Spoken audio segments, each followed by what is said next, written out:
이 딜을 보고 대부분 밸류에이션을 말합니다.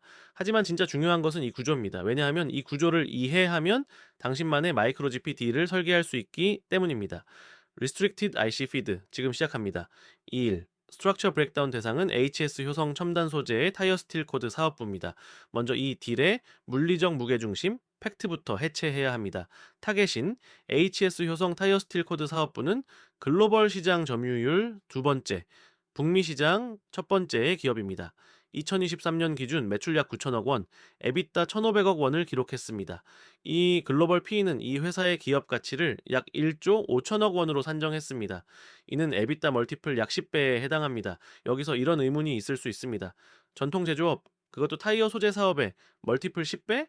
피어 그룹인 벨기에의 베카르트가 6배에 거래되는데 너무 비싼 것 아닌가? 그냥 가격 부담으로 주춤할 수 있는 딜을 왜 이들은 프리미엄을 주고 들어가는가? 하지만 구조 설계자의 눈으로 보면 이 딜의 무게중심은 전혀 다른 곳에 있습니다. 이것은 단순한 제조업 인수가 아닙니다. 이 딜의 본질은 지정학적 리스크를 현금 흐름으로 치환하는 거대한 차익거래 구조입니다. 이들이 지불한 30% 이상의 프리미엄은 단순한 기대감이 아닙니다. 그것은 입장권입니다. 미중 무역 분쟁이라는 거대한 장벽 안으로 들어갈 수 있는 전 세계에서 유일하게 남은 비중국계 대규모 생산 기지에 대한 독점적 권리 비용인 것입니다. 현재 글로벌 스틸코드 시장의 구조를 봅시다. 1위인 벨기에의 베카르트는 유럽의 살인적인 에너지 비용과 노후화된 설비에 갇혀 있습니다. 3위인 중국의 싱단은 막대한 생산 능력을 가졌지만 미국과 유럽의 반덤핑 관세로 인해 서방 시장 접근이 원천 봉쇄되고 있습니다. 한국의 키슐레 역시 재무적 여력이 제한적입니다. 이 상황에서 오직 타겟만이 베트남의 원가 경쟁력과 미국 엘라베마의 현지 생산 능력을 동시에 보유하고 있습니다. 즉, 이 딜의 구조적 무게중심은 철강을 얼마나 잘 만드느냐가 아니라 무역 규제를 어떻게 회피하느냐에 있습니다. 이들은 공장을 산 것이 아니라 지정학적 방어막을 산 것입니다. 자금 조달 구조를 보면 equity 60%, debt 40%로 보입니다.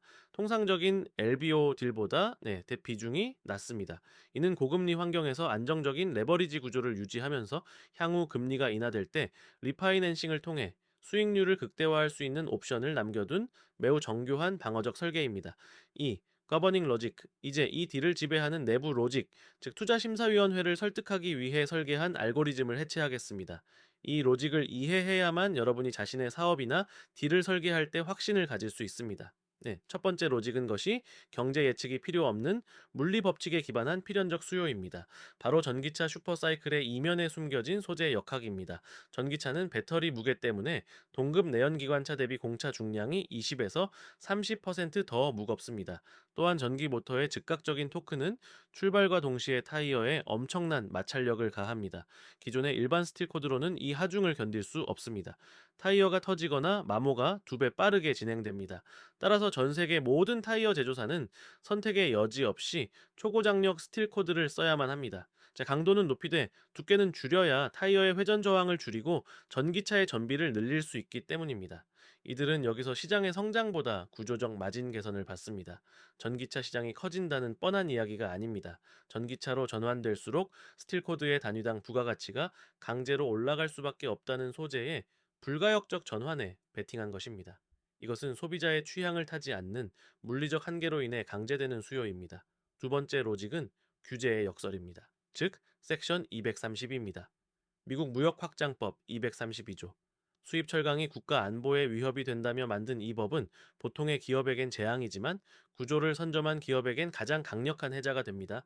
중국산은 이미 시장에서 축출되었고 최근에는 베트남산 철강 제품에 대해서도 우회 수출 조사가 강화되고 있습니다. 하지만 타겟 기업은 미국 엘라베마주 디케이터와 인디애나주 스코츠버그에 현지 생산 공장을 보유하고 있습니다. 경쟁사들이 관세 장벽에 막혀 허덕일 때 이 회사는 장벽 안쪽에서 유유히 물건을 팝니다. 베인 캐피탈은 이 점을 파고들어 디케이터 레네상스 전략을 수립했습니다. 미국 공장에 스마트 팩토리와 로봇을 도입하여 인건비 문제를 해결하고 이 공장을 북미 전기차 타이어 소재 전용 요새로 만듭니다. 베트남산 수입 규제가 강화될수록 미국 내 유일한 대안인 이 공장의 가치는 기하급수적으로 올라갑니다. 이것은 일종의 콜옵션입니다. 남들에게는 리스크인 무역 전쟁이 이 구조 안에서는 수익을 증폭시키는 레버리지가 되는 것입니다.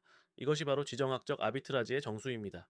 세 번째 로직은 카브아웃을 통한 오퍼레이셔널 알파입니다.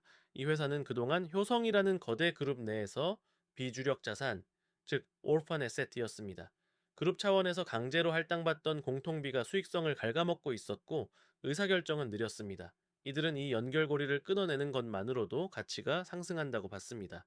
이것이 카브아웃 딜의 마법입니다. IT와 HR 시스템을 독립시켜 비용을 최적화하고 그룹의 눈치를 보느라 진출하지 못했던 인도 시장에 과감하게 공장을 짓습니다. 경쟁사 베카르트가 이미 선점한 인도 시장에 진입하여 현재의 10배 멀티플을 엑시트 시점에는 12배 이상으로 확장하겠다는 전략입니다. 결국 이 딜의 거버닝 로직은 명확합니다. 전기차라는 물리적 필연성에 올라타 무역 전쟁이라는 방파제 뒤에 숨어서 대기업의 비효율을 제거한 뒤 인도라는 신대륙으로 확장한다. 이보다 완벽한 내러티브는 존재하기 힘듭니다. 이들은 회사를 산 게 아니라 이 완벽하게 짜여진 승리의 알고리즘을 산 것입니다. 3. 신디케이트 애플리케이션 모듈. 자, 이제 이 거대한 1조 5천억 원짜리 구조를 잠시 치워두고 리스트릭티드 IC 피드를 듣고 있는 당신이 이 딜의 설계자가 될 차례입니다. 돈이 없는데 어떻게 이걸 적용하냐고 묻지 마십시오. 금액은 중요하지 않습니다. 중요한 건 논리의 이식입니다. 만약 지금 당장 제로베이스에서 나만의 비즈니스, 나만의 신디케이트를 설계한다면 방금 분석한 로직을 이렇게 적용하겠습니다. 첫째, 마이크로 스케일 레귤라토리 아비트라지입니다. 대부분은 진입 장벽이 낮은 오픈 필드에서 사업을 시작하고 경쟁이 치열하다고 불평합니다. 하지만 이 딜을 보시면 베인 캐피탈은 관세 장벽이 처진 곳을 샀습니다. 여러분이 구축하려는 커뮤니티, 플랫폼, 서비스에 진입 장벽이 있습니까? 없다면 만드십시오. 남들이 귀찮아하는 복잡성을 파십시오. 예를 들어 단순히 마케팅 대행을 하지 말고 의료법이나 금융소비자보호법을 100% 준수하는 전문직 전용 마케팅 신디케이트를 만드는 방법으로 접근해야 합니다. 일반 대행사는 법적 리스크 때문에 들어오지 못합니다. 이것이 바로 당신의 섹션 232입니다. 규제와 까다로움은 피해야 할 것이 아니라 당신을 보호하는 가장 강력한 해자입니다. 둘째, 물리적 필연성에 올라타는 병목 전략입니다. 유행을 쫓지 마십시오. 전기차가 늘어나면은 타이어가 닳는 것은 유행이 아니라 물리 법칙입니다. 당신의 시장에서 변하지 않는 상수는 무엇인지를 끊임없이 질문해야 합니다.